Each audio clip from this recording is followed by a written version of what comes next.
The Earth as we see it, but not what we are told or being taught it really is. The world we all live in is the only intelligent design system in our reality, and no one can doubt the veracity. It's the eco-battery system for life. Every kind of life form, from human to plant to animal, bird and fish. Not just the digital DNA that makes up every celled organism, but the energy behind life comes from this intelligent design system, and to be able to sustain it, not by some random chance or by some serious coincidence off the astronomical scale. A so-called Big Bang theory punt. Nothing does not create everything, folks. And the information you hear is going to need your immediate attention and not one's opinion. So the sun is the anode, it's a positive, a proton. The moon is a cathode, a neutron, it's neutral. And salt water is the electrolyte, the electron, the negative. It's the circle for conducting electromagnetic energy onto the Earth, thus throughout the atmosphere. Heat produces light, light produces chemical reaction produces electricity, electricity produces magnetism, magnetism produces mechanical motion, and mechanical motion produces heat. It's the circular chain of the physical forces of our geocentric nature. The science behind what's above and below. And nobody talks about this, because you may have been fooled, misinformed, into believing that a hot, revolving globed rock, moving faster than a speeding bullet in a vast outer space, is filled with such forces, such vapours. Yet the waters above the firmament are the reservoirs of energy. This energy of our universe, there is only one, is never diminished. And the great problem and the most important law of the conservation of energy is the most satisfactorily solved. Remember, 1/4 of the Earth is land, and the rest is water. Water also agrees perfectly with chemistry, doesn't it? It has to. And it does perfectly. It's called geochemistry. Now, there is not one single proof, yesterday, today, tomorrow, that our beautiful, created, human-destroying world is spherical. Only that it's always been topographically and tests scientifically flat.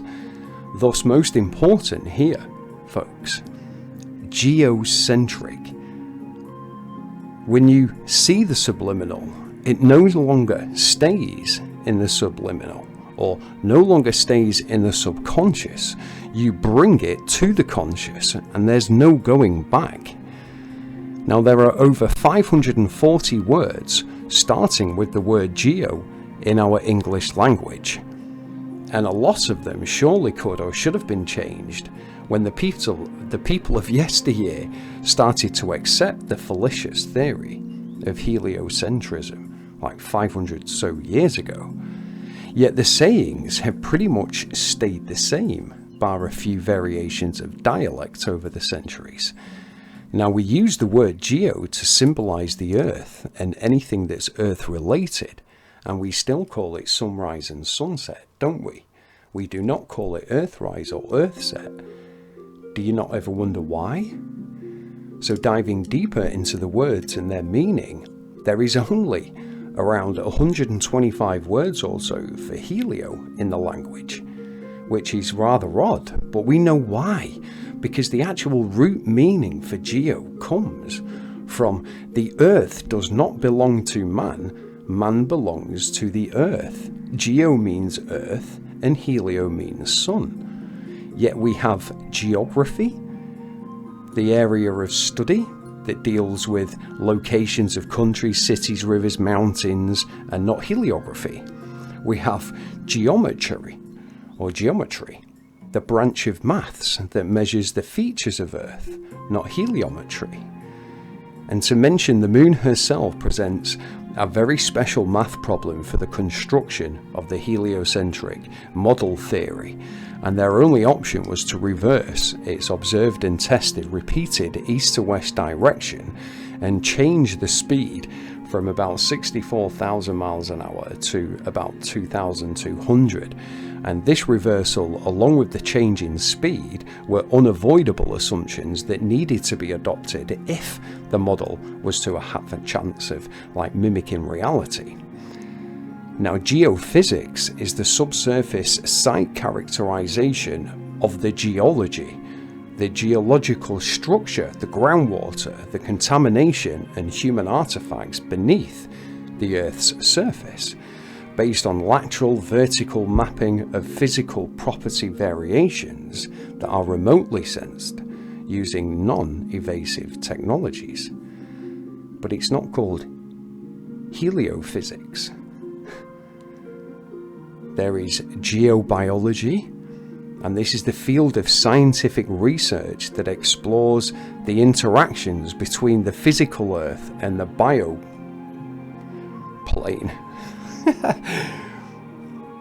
And it's a relatively young field, and its borders are fluid. Yet it deals with process how organisms affect the Earth and vice versa, as well as history, how the Earth and life have changed together. All geoscience related: physics, biology, chemistry.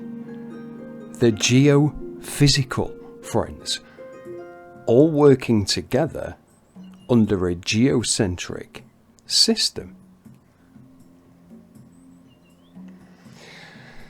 Now, there is geostationary orbit, and this simply means at the same place as the equator, and thus geosynchronous orbit means over the equator, referring to the sun and moon as they circulate around the earthland for seasons and time zones. Yet according to the heliocentric theory, on December the 21st, the shortest day in the northern hem and longest in the southern hem, the Earth stands 185 millions of miles away from the point where it stood on June the 21st, the longest day in the northern hem and shortest in the southern. Yet a star which you have seen through your telescope culminating on December the 21st, let's say Polaris, you will still see through your same telescope on June the 21st, culminating on the same spot of the firmament. Now, that's kind of funny, isn't it? When so many millions of miles away, the sun too is rapidly speeding through outer space, and the Earth is following, remember, increasing the speed of Earth to way over 100,000 miles an hour. Now that's fast. However, still no changes whatsoever in the stars above us. So think about this. So the clincher, the Tyson Fury KO blow, is that we are supposed to be over 5,000 million miles away from the place where we were 4,000 years ago. But all the same constellations and star formations stay the same, don't they? Polaris is still right there above the North Pole, isn't she? Still used today for circumnavigation around the water. One can see them for oneself with a telescope or a star chart. Thus, our stellar zodiac cycle comes around every year, and one can predict such things as comets and the luminary cycles, as there is no such thing as star or stellar parallax. The Earth and its luminaries are as one, and we are going nowhere. The helio-fictitious force gravity, which certainly repels when it should most powerfully attract, and attracts when it is most free to fly apart, cannot ever account for the relations between the members of their own false helio solar system, and for that phenomena of any falling bodies. Yet electromagnetism not only accounts for both, but actually enables us to recognise that it's the same force which holds our two orbs together, which thus supplies light, heat, solar energy, luminiferous energy, electrical energy throughout our entire geocentric system. It's all, my friends, designed, ordained, created intelligently to divide between the day and night, for the signs, for the seasons, for the days, the months, the years of Earth life, what we call time, the period between one event to another. Time destroys the fictions of opinion and always confirms the decisions of nature. Time, in fact, which does test things so severely, has shown many times the results of the heliocentric religion to be erroneous and fictitious. So we can also mention scripture here, as Job saw the same stars in the same place as we see them today, and many, many others too. How do you think this could ever happen, friends? Because of the truth is a geocentric one, and we are hitting the glass ceiling on this one, folks. Seeing is a peculiar feeling of knowing, don't you think? That knowing something without a shadow of a doubt feeling. Your senses tell you that the Earth is certainly flat, and you will always see the horizon rise to your eye level, no matter what altitude you ascend to. Level means level, not curved. You know this. Even Edgar Allan Poe, the master of the short story, said these vital laws Kepler guessed at, that is to say, he imagined them. Of course he did, friends. Evolutionism is certainly more a faith than a science, just like heliocentrism. Because there is no real actual fossil record of any evidence. Recent advances in molecular science have shown the incredible and irreducible complexity of cell structure and programmed information that rules out any type of evolutionary progression. It's the digital DNA makeup, the genetic coding, the software, the hardware at the molecular level which cannot lie, folks, and they know this. Yet evolutionists now cite cell mutations as a possible means of evolution. Yet in all mutations studied at the molecular level, genetic information is always observed to be lost. So what we observe taking place is actually the opposite of evolution. Nature is able to convey with her language how a cell and a whole organism is to be constructed and how far it is to function. Nature has succeeded a lot better than we humans have. Thus, for the genetic code, there is only one universal language, which is the same in a human, a bean plant, or a bacterium. Add any mutant or junk DNA to a perfectly fine computer file, and what do you think would happen to it? Or entropy, the second law of thermodynamics, where things actually decline over periods of time, they certainly do not improve. There is no need to change biological conscious masterpieces, as one was made in one's image.